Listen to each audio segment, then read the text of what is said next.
শোণিতপুৰ জিলাৰ অন্তৰ্গত ঢেকিয়াজুলিত আজি উপস্থিত হয় অসমীয়া ছবি জগতৰ জনপ্ৰিয় অভিনেতা ৰবি শৰ্মা।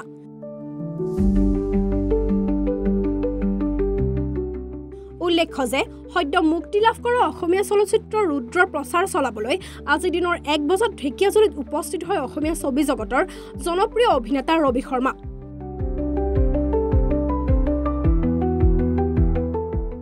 মুক্তি লাভ কৰা ৰুদ্ৰ চিনেমাৰ কলা কৌশলীক লগত লৈ আজি ঢেকিয়াজুলিৰ নক্ষত্ৰ চিনেমা হলত উপস্থিত হয় অসমীয়া ছবি জগতৰ জনপ্ৰিয় অভিনেতা ৰবি শৰ্মা।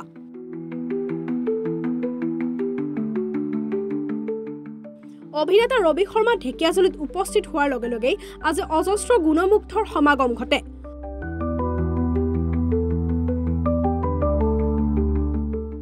অভিনেতাগৰাকীয়ে ঢেকিয়াজুলিত উপস্থিত হৈ কয় যে বৰ্তমান অসমীয়া ছবি জগত বহুতো উন্নত হৈছে।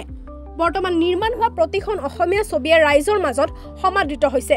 বৰ্তমান চিনেমা জগতৰ পৰা চৰকাৰে বহুতো ৰিয়েলিটি পাবলৈ সক্ষম হৈছে। আমি ভাল চিনেমা নিৰ্মাণ কৰিলে চৰকাৰ আৰু দৰ্শক সকলোৱে উপকৃত হ'ব, কিয়নো চিনেমাখন ভালদৰে চলিলে চৰকাৰে ৰিয়েলিটি পায় আৰু দৰ্শকে বিচৰা ধৰণে আনন্দ উপভোগ কৰে। সেয়েহে আমি সদায় এখন ভাল চিনেমা ৰাইজক উপহাৰ দিয়াৰ চেষ্টা কৰোঁ।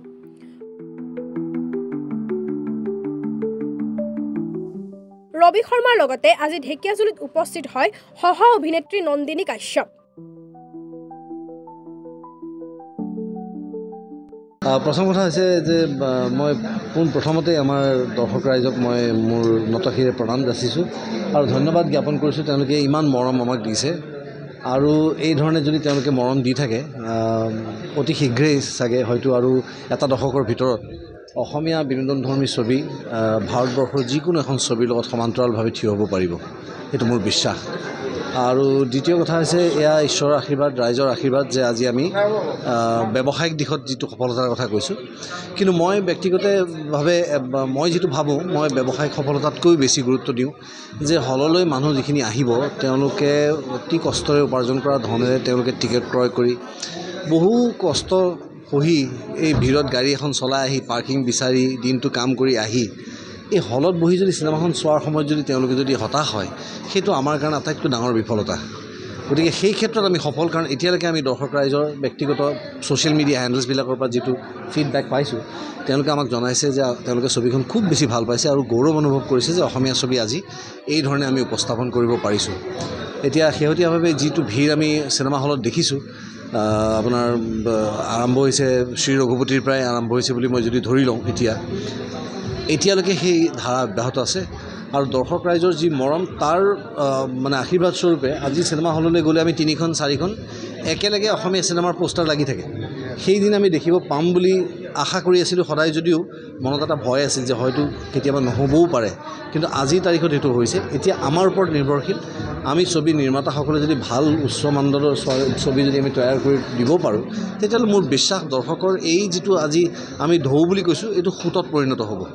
আৰু যেতিয়া সোঁতত পৰিণত হ'ব, এখনৰ পাছত এখন ছবি চলি গৈ থাকিব, তেতিয়া আমি খুব অভাৱ অনুভৱ কৰিম চিনেমা হলৰ। এতিয়া যেনেকৈ ঢেকিয়াজুলি অকল এটা হলেই আছে, নলবাৰীৰ নিচিনা এটা বৃহৎ অঞ্চলৰ কেৱল এটা হলেই আছে, মই ভাবোঁ এইটো নহয় আচলতে। গতিকে মই চৰকাৰক আপোনালোকৰ মাধ্যমেৰে অনুৰোধ জনাব বিচাৰিম যে তেওঁলোকে আমাক হলছ দিয়ক, চিনেমা হলছ দিয়ক, আমি তেওঁলোকক ভাল ৰেভিনিউ দিম। আমি কেৱল ভিক্ষা খোজাৰ নিচিনা ভিক্ষা খোজা নাই যে আমাক হল দিয়ক, আমি কৈ আছোঁ যে আপোনালোকে আমাক দিয়ক, আমিও আপোনালোকক দিম ৰেভিনিউ। আজি শ্ৰী ৰঘুপতিও যথেষ্ট ৰেভিনিউ দিছে, এতিয়া ৰিচেণ্টলি ভাইমনদাও যথেষ্ট ৰেভিনিউ দিছে চৰকাৰক। গতিকে আমাক যদি হলকেইটাৰ সুবিধা কৰি দিয়ে, বা যিসকল লোকে হল তৈয়াৰ কৰি বহি আছে কাগজ নথিপত্ৰ নোহোৱাৰ কাৰণে তেওঁলোকে চিনেমা হলবোৰ আৰম্ভ কৰিব পৰা নাই, সেইখিনি মানুহক যদি ছিংগল উইণ্ড' ক্লিয়াৰেঞ্চ এখন খিৰিকীতেই যদি গোটেইখিনি নথিপত্ৰ তেওঁলোকক দি দিয়ে, তেওঁলোকে যদি হলবিলাক আৰম্ভ কৰিব পাৰে, মই ভাবোঁ ই এক সাংঘাতিক ব্যৱসায়িক দিশত সফলতা আনিব। কাৰণ আজিৰ তাৰিখত এতিয়াও আপোনালোকে দেখিব পাইছে কণ্ট্ৰভাৰ্চিৰ ওপৰত কণ্ট্ৰভাৰ্চি হৈ আছে।